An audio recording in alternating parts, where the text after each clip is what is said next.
You walk out the back door on a quiet morning after a long night of rain. The air still smells wet. The driveway is dark and shining, and then you see it. On the lid of your trash can, on the siding near the downspout, on the deck railing.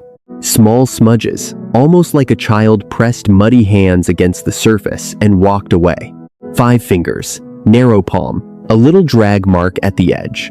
You lean closer, and that is when the morning gets stranger. Because those are not random splatters of mud, they are prints. And they are everywhere. A raccoon would have a reason to stop. Most people see those handprints and think the same thing. An animal walked by. It got muddy. It made a mess.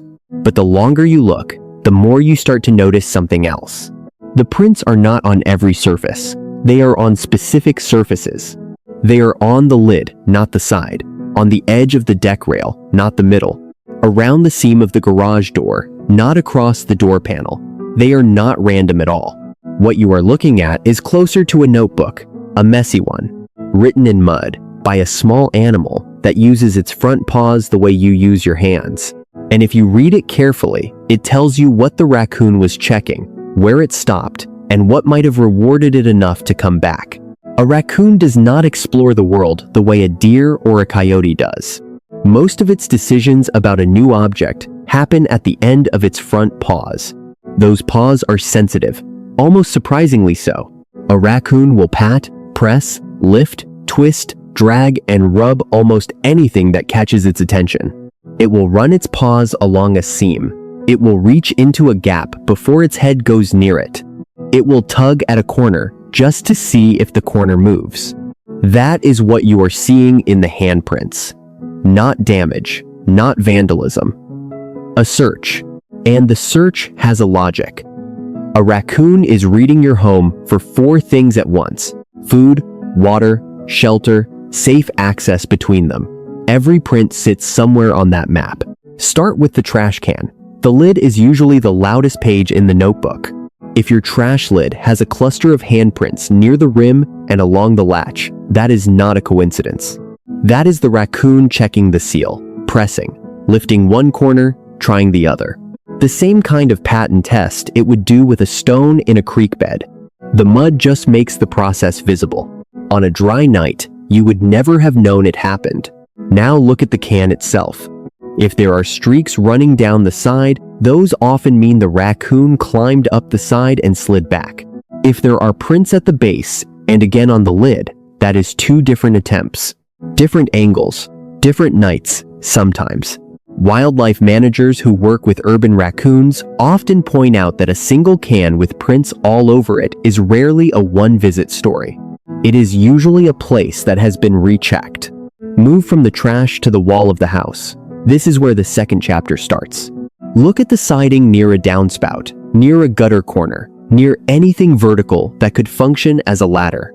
Raccoons are strong climbers, and a downspout that runs from the ground to a soffit is, to a raccoon, a very obvious invitation to look up. If you see muddy paw smudges climbing the siding in a line, one print, then another a foot higher, then a smear, that is a climb attempt. Maybe a successful one. This is the part many homeowners only notice the second time around. Because the first time, you assume the dirt got there from a splash. The second time, after another rain, the smudges return in the same vertical line. That is when the pattern stops looking like weather. The prints around your deck are a different chapter. A deck is a layered structure to a raccoon. The stairs, the railing, the underside, the gap where the deck meets the siding, the space behind a planter, every one of those is a possible shelter check. Handprints on the top of a railing usually mean it walked along the rail. Prints on the underside of a stair tread or on the lower edge of a deck board often mean it was checking the space underneath. That space is dry. It is hidden. It can hold a den. If you find prints on the lower step and then nothing higher, the raccoon may have approached, evaluated, and stepped back. If the prints continue all the way up to the back door, that is a different message.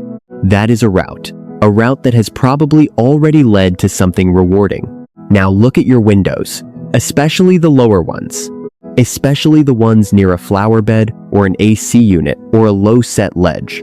A muddy handprint on a windowsill is not the raccoon trying to break in like a person would. It is the raccoon standing up on its hind legs, putting both paws on the sill and looking. Sometimes smelling. Pet food on a counter, fruit on a table, a kitchen light on at night, these things carry. A raccoon can smell what is on the other side of a wall in a way that is hard for a person to picture, and it will use a windowsill the way a curious animal uses any low ledge. Press, look, sniff, move on. This is where the problem stops looking random. The next thing to check is your pet area. If you keep a water bowl on the porch, look at the rim. If there are paw prints on the rim, around the bowl, and on the porch boards leading toward it, you have just found a water station. Raccoons will use almost any standing water near a home, and they will return to it. The same is true for pet food. A muddy print on the lip of a pet bowl, or on the porch right where the bowl usually sits, is one of the clearest reward signals there is. It says, "This place gave me something once. Now move to the garage." The garage door itself is interesting because of the seams. Look at the bottom seal. Look at the side jambs where the door meets the frame.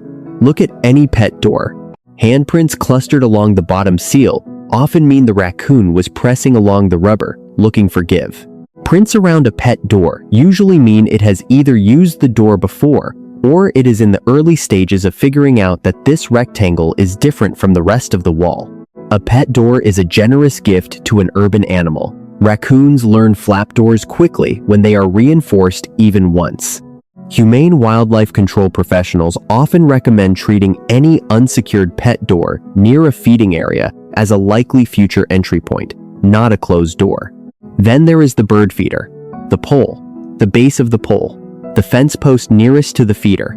If you see handprints climbing the pole or smeared in a circle around the base, that is a story you probably already half knew.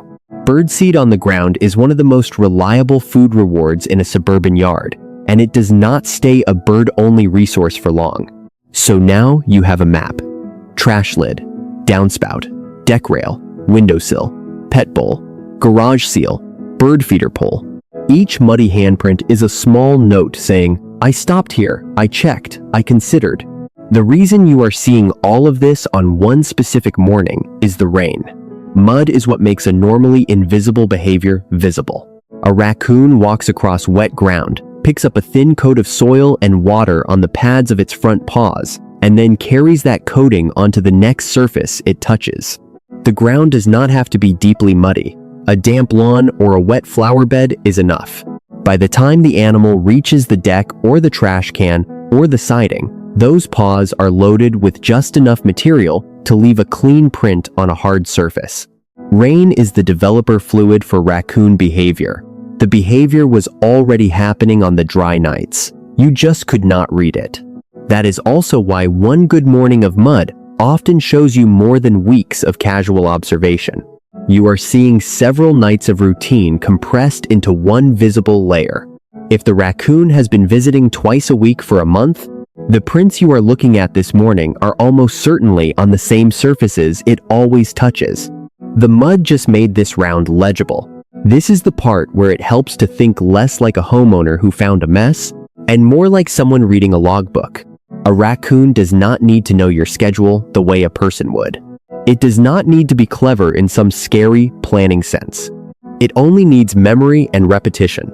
It comes by, it touches things, it gets a reward or it does not, and the rewarded places get touched again. The handprints are simply the record of that loop, drawn in mud. Once you see the map for what it is, your work as a homeowner gets simpler. Not easier necessarily, but simpler. Because every cluster of prints points to one of three questions. Is there food here that I can remove or secure? Is there water here that I can put away at night? Is there an opening here that I should close before it becomes a den? Pet bowls and bird feeders can come in before dark.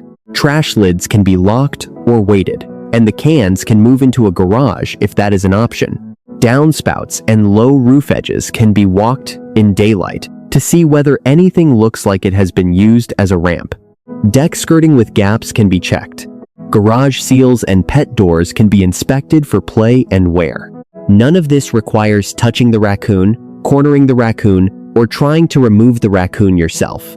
And there is one more thing the handprints can do for you, if you let them. They can be a baseline. Take your phone outside the next morning after a rain. Photograph every cluster of prints you find. Note the location. The trash lid, the downspout at the northeast corner, the third deck post, the garage seal on the left side. Then, after the next rain, do it again.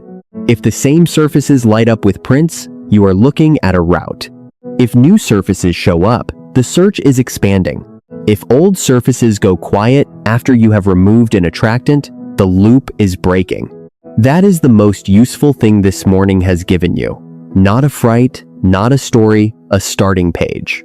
The raccoon is not telling you anything dramatic. It is just leaving its work behind in the only way an animal with sensitive front paws and muddy ground can leave it. The question now is whether you keep reading or wash the prints off and forget what they said. So before you reach for the hose, walk the perimeter once, slowly, with your phone. Read the notebook before you erase it.